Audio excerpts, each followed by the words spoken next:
continuance from last video. Anyway, so a lot of Neil Diamond stuff and rock and roll stuff, which when you do the flea markets, as I've told you, everything has 5 different values. And you'll learn too, and it's a marketing thing also.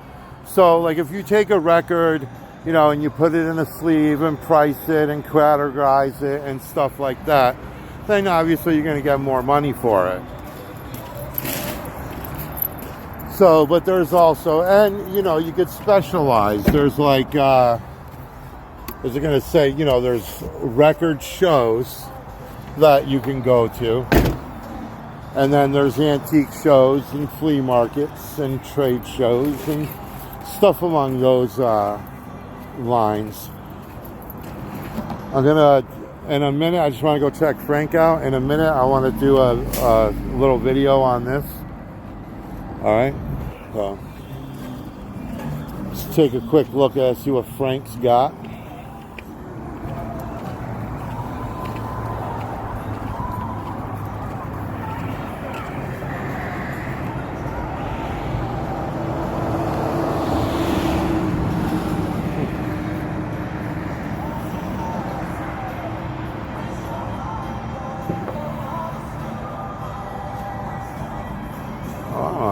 Van Halen patch, that's cool.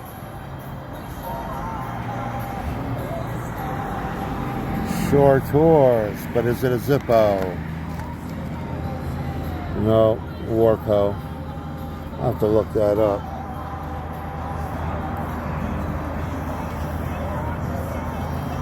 Yeah, when it comes to cars, I'm always kind of looking for the redliners like that. And this is 70s, this is kind of newer, but it's got the red lines. They're from the 70s, very collectible. They're known as redliners. They're highly sought after. But again, you know, they have values. Certain ones, like I've told you before, there'll be certain ones that you put online and certain ones you can sell at a flea market or an antique show, which some will be worth more. Like in a little bit, I'm going to be showing you a video about a book of where it has a 3 collectible value. Frank, how much on the lighter? On the lighter? 10? And what about this thing? 5, yeah. That's 12 for both. You're right there. That's exactly what I would get. 5 and 5. You're right there. But thank you. Want to do 10 for both? No, that's right where I'm at. I'd get 5 each. I'd have to do 5 for both, but you can get that.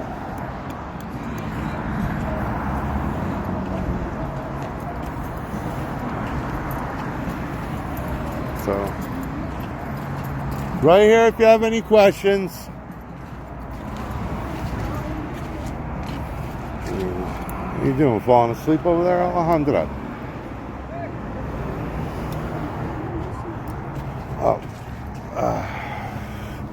I ended up buying this for myself today, my followers, because that's something I collect myself, is vintage packs of firecrackers. I mean, I have about 70% of what's in here. So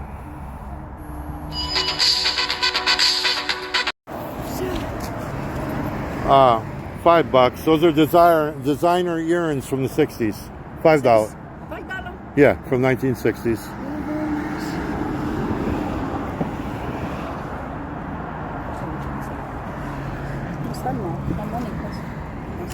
$3 on the coin if you want. No English. 3 pesos. Si vos compra 3 pesos, amigo.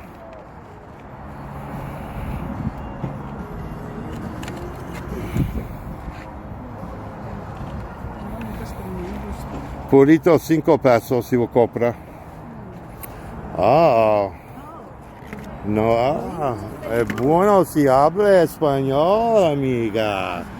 Muchacho, muchachas, muchachos.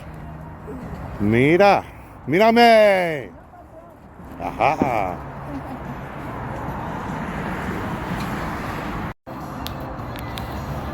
So my fellow followers, so like we'll say this is an example. Like this book here, it's 1939 and it's about trains. You know, it's pretty cool. Awesome for a train collector, a guy who collects like Lionel, Marks, Markland, and stuff like that. But as I was telling you, it's got like 5 values. So this, like at a tag sale, is worth like $1. At a flea market, it's worth like $25, $20. Online, it's worth $5 on there. So, and then at an auction, there you would actually have to take like this and grab something like this, and it's called a box lot. And you'd have to put like 2 or 3 other pieces of ephemera, old paper, which is known as ephemera. And you take that ephemera and that lot at an auction, something like that would bring you $15. And what that's, then you would put this in the middle. And at an auction, that's called salting the box, because you want to create one really good thing. So as you learn with experience, and as I will be teaching you when you purchase my book, and follow, please like, follow, and share a lot of lessons like this. So the best place to bring this is the flea market, where you get the most amount of money for it. You know, and you have it's the same thing. Like at a flea market is where you have most of your train collectors, especially who collect Lionel, stuff like that. Like I said, Mark's trains, Markland, and stuff like that. And then it also has a cross collectability for ephemera, for people who collect old paper.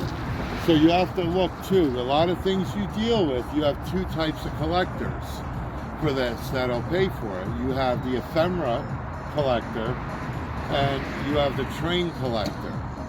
And the graphics are awesome. There's something they would love to add to their collection. Awesome. Okay, folks, so and then, you know, you have old like Bing trains. A lot of the Bing trains are cast iron trains from Germany, which are old. Then you have Lionel trains. And when you're looking at like Lionel, and there's all different gauges. There's like O gauge, HO gauge, standard gauge, G gauge.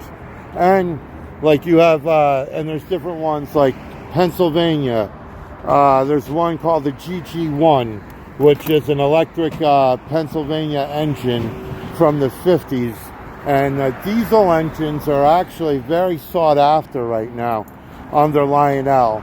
Or I believe you have the FM Virginia, I think it's 2351. And that's another one too that you have to learn.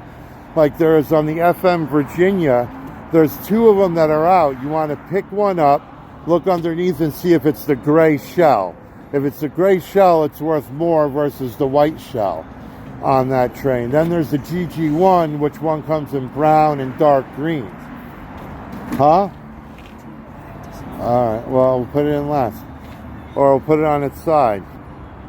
So, that, like I said, that's the one thing you want also when you sell to your collectors is, you know, I gave you a bit of information on the trains as we talked to, but you also want to know as much as possible, you know, if we go into watches, for instance, like that seems to be a new fad. I've noticed a lot of people have been asking, you know, for watches. So when you get into watches, they're going to want to know your jewel system in the back and who makes it, where it came from, and, you know, Elgin, Welsh, Howard, Waltham.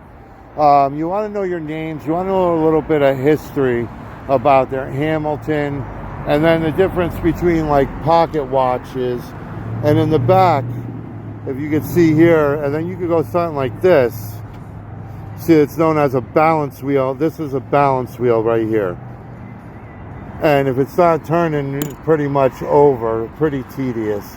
Then if the watch says quartz in the back, means it's battery operated. And then there's Bradley. Like if you in Mickey Mouse watches, there's known as Bradley.